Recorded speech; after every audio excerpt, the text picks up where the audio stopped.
Hi friends, how are you welcome back to our channel. ಎಲ್ಲರೂ ಹೆಂಗಿದ್ದೀರಿ, ಆರಾಮದಿರಿ ಅಂತ ಅಂದ್ಕೊಂಡೀನಿ. ನಾನು ಕೂಡ ಸೂಪರ್ ಆಗಿದ್ದೀನಿ. ಇವಾಗ ಕ್ಯಾರೆಟ್ ಹಲ್ವಾ ಮಾಡೋದು ಹೆಂಗೆ ಅಂತ ನೋಡ್ಕೊಂಬರೋಣ ಬರ್ರಿ. ಇವಾಗ ನೋಡಿರಿ, ಫಸ್ಟಿಗೆ ಒಂದು ಕ್ಯಾರೆಟ್ ತೊಗೊಂಡಿನಿ. ನಾನು ಇದನ್ನು ತುರ್ಕೊಂಬಿಟ್ಟು ಬರ್ತೀನಿ ರೀ. ಇವಾಗ ಗ್ಯಾಸ್ ಹಚ್ಕೊಂಡು ಒಂದು ಪಾತ್ರೆ ಇಟ್ಕೊಳ್ರಿ. ಬಳ್ಳಿನಾರ ಏನಾರು ತೊಗೊಳ್ರಿ. ಬಳ್ಳಿ ತೊಗೊಂಡೆ ನಾನಿಲ್ಲಿ. ಬಳ್ಳ್ಯಾಗ ಸ್ವಲ್ಪ ತುಪ್ಪ ಹಾಕಿ, ತುಪ್ಪ ಕಾದ ನಂತರ ಅದಕ್ಕೆ ಸ್ವಲ್ಪ ಗೋಡಂಬಿ ಡ್ರೈ ಫ್ರೂಟ್ಸ್ನ ಹುರ್ಕೊಳ್ರಿ. ನಿಮ್ಗೆ ಯಾವ್ಯಾವ ಬೇಕಲ್ರಿ ಅವನ್ನೆಲ್ಲ ಡ್ರೈ ಫ್ರೂಟ್ಸ್ ಆ್ಯಡ್ ಮಾಡ್ಕೋಬೋದು. ನಾನಿಲ್ಲಿ ಗೋಡಂಬಿ ದ್ರಾಕ್ಷಿ ಅಷ್ಟೇ ತೊಗೊಂಡೇನಿ.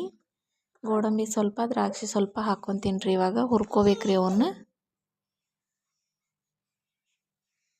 ಇವನ್ನ ಚೆನ್ನಾಗಿ ಹುರ್ಕೊಂಡ ನಂತರ ಇವಾಗ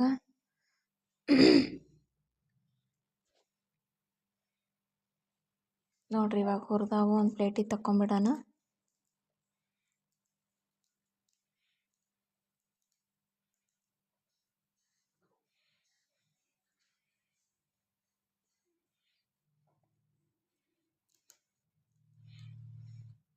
ಇದೇ ಪಾತ್ರೆಯಲ್ಲೇ ಇವಾಗ ನಾನು ಕ್ಯಾರೆಟ್ನ ಸ್ವಲ್ಪ ಹುರ್ಕೊತೀನಿ ರೀ. ಅಂದರೆ ಹಸಿ ಸ್ಮೆಲ್ಲೆಲ್ಲ ಹೋಗಬೇಕು. ತುಪ್ಪ ಹಾಕ್ಕೊಂಡು ಚೆನ್ನಾಗಿ ಹುರ್ಕೊಳ್ರಿ. ತುಪ್ಪ ನೀವು ಎಷ್ಟು ಹಾಕ್ತಿರಲ್ರಿ ಅಷ್ಟು ಕ್ಯಾರೆಟ್ ಹಲ್ವಾ ಮಸ್ತ್ ಅಂದ್ರೆ ಮಸ್ತ್ ಬರ್ತೈತಿ. ನಾನಿಲ್ಲಿ ತುಪ್ಪ ಖಾಲಿ ಆಗಿತ್ತು, 2 ಸ್ಪೂನ್ ಇತ್ತು. ಅದಕ್ಕೆ ಹಂಗಾಗಿ 2 ಸ್ಪೂನ್ ಯೂಸ್ ಮಾಡೀನಿ. 2ರಿಂದ 3 ಸ್ಪೂನ್ ಹಾಕಿತ್ತು ಅಷ್ಟೇ ರೀ, ಮತ್ತು ಜಾಸ್ತಿ ಇರಲಿಲ್ಲ, ಖಾಲಿ ಆಗಿತ್ತು. ಹಾಗಾಗಿ ಅದರಲ್ಲಿ ತುಪ್ಪದಲ್ಲಿ ಹುರ್ಕೊಂಬಿಟ್ರೆ ಮಸ್ತ್ ಅಂದ್ರೆ ಮಸ್ತ್ ಆಕತ್ರಿ ಕ್ಯಾರೆಟ್ ಹಲ್ವಾ. ಇವಾಗ ನೋಡ್ರಿ, ಇದನ್ನ ಕ್ಯಾರೆಟ್ ಹಲ್ವಾನ ಇಷ್ಟು ಹುರ್ಕೊಂಡಿದ್ದಾಯಿತು. ಇದಕ್ಕೆ ಇವಾಗ ಸ್ವಲ್ಪ ಹಾಲು ಹಾಕ್ಕೊತೀನಿ ರೀ. ಇವಾಗ ನೋಡ್ರಿ, ಇಷ್ಟು ಹುರ್ಕೊಂಡು ಇದಕ್ಕೆ ಹಾಲು ಎಷ್ಟು ಬೇಕು ಅಷ್ಟು ಹಾಕ್ಕೋರಿ. ನಾನಿಲ್ಲಿ ಚಹಾ ಕುಡಿಯೋ ವಾಟಕ್ಕೆಲ್ಲ 2 ವಾಟೆ ಹಾಲು ಹಾಕ್ಕೊಂಡೇನಿ. ನಿಮಗೆ ಗಟ್ಟಿ ಬೇಕಾದ್ರೆ ಗಟ್ಟಿ, ನಿಮಗೆ ಹೆಂಗೆ ಬೇಕಲ್ಲ ಆ ಟೇಸ್ಟಿಗೆ ಹಾಲು ಹಾಕ್ಕೋಬೇಕ್ರಿ. ನಾನಿಲ್ಲಿ ಸಕ್ರೆನ 1 ವಾಟೆ ತೊಗೊಂಡು, ಸುಮ್ಮನಿರಪ್ಪಜಿ, 1 ವಾಟೆ ತೊಗೊಂಡಿದ್ದೆ. ಅದರಲ್ಲಿ ಅರ್ಧ ಹಾಕೀನಿ ನಾ ಸಕ್ರೆನ, ಜಾಸ್ತಿ ಸಕ್ರೆ ಹಾಕಿಲ್ಲ. ನಾನಿಲ್ಲಿ 1 ಕ್ಯಾರೆಟ್ ತೊಗೊಂಡ್ಕ ಅರ್ಧ ಸಕ್ರೆ ಹಾಕೀನಿ ರೀ.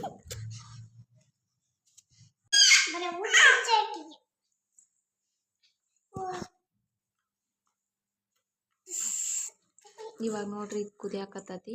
ಹಿಂಗೆ ಸ್ವಲ್ಪ ಕುದೀಲಿ.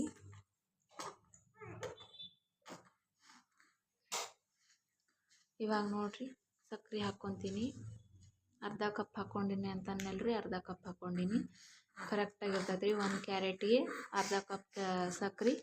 ಇನ್ನು ರುಚಿಗೆ ನಿಮ್ಗೆ ಇನ್ನೂ ನೀವು ಸಕ್ರೆ ಕಡಿಮೆ ತಿನ್ನೋರಾದ್ರೆ ಇನ್ನೂ ಸ್ವಲ್ಪ ಹಾಕ್ಕೋಬೋದು ರೀ. ಜಾಸ್ತಿ ತಿನ್ನೋರಾದ್ರೆ ಜಾಸ್ತಿ ಅನ್ನೋಕ್ಕೇನು ಇದು ಕರೆಕ್ಟ್ ಆಗೈತೆ ರೀ. ಇವಾಗ ನೋಡಿಕೊಂಡು ಹಾಕ್ಕೊಳ್ರಿ ನಿಮ್ಮ ಟೇಸ್ಟಿಗೆ.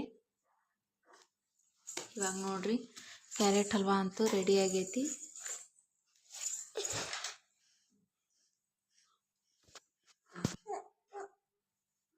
ಇಷ್ಟಿದ್ರೆ ಸಾಕ್ರಿ, ಕ್ಯಾರೆಟ್ ಹಲ್ವಾ ಮಸ್ತ್ ಅಂದ್ರೆ ಮಸ್ತ್ ಆಕೈತಿ. ಇವಾಗ ಡ್ರೈ ಫ್ರೂಟ್ಸ್ನ ಹಾಕ್ಕೊಂಡು ಸ್ವಲ್ಪ ಮಿಕ್ಸ್ ಮಾಡಿಕೊಂಡು, ಸ್ವಲ್ಪ ಹಾಗೆ ಒಂದು ಕುದಿ ಅಂತನೂ ಅಲ್ಲ ರೀ, ಹಾಗೆ ಸ್ವಲ್ಪ ಇದು ಆತಂದ್ರೆ ರಸ ಎಲ್ಲ ಇರಬೇಕು. ಇದು ಹಾಲಲ್ರಿ, ರಸ ಅನ್ನಕ್ಕೆ ಸ್ವಲ್ಪ ನಮ್ಮ ಮನೆಯವ್ರಿಗೆ ಹಿಂಗಿದ್ರನ ಅದು ರೀ. ಇದು ಆರಿದ್ರಂತೂ ಇನ್ನೂ ಗಟ್ಟಿನ ಆಕೈತ್ರಿ. ಹಾಗಾಗಿ ಇವಾಗ ನೋಡ್ರಿ, ಕ್ಯಾರೆಟ್ ಹಲ್ವಾ ಅಂತೂ ರೆಡಿ ಆಗೈತಿ. ಎಷ್ಟು ಸೂಪರಾಗಿ ಬಂದೈತಿ. ಈ ವಿಡಿಯೋ ನಿಮ್ಗೆ ಇಷ್ಟ ಆದರೆ ಲೈಕ್ ಮಾಡಿರಿ, ಶೇರ್ ಮಾಡಿರಿ ಆ್ಯಂಡ್ ಸಬ್ಸ್ಕ್ರೈಬ್ ಮಾಡ್ಕೊಳ್ರಿ. ಧನ್ಯವಾದಗಳು.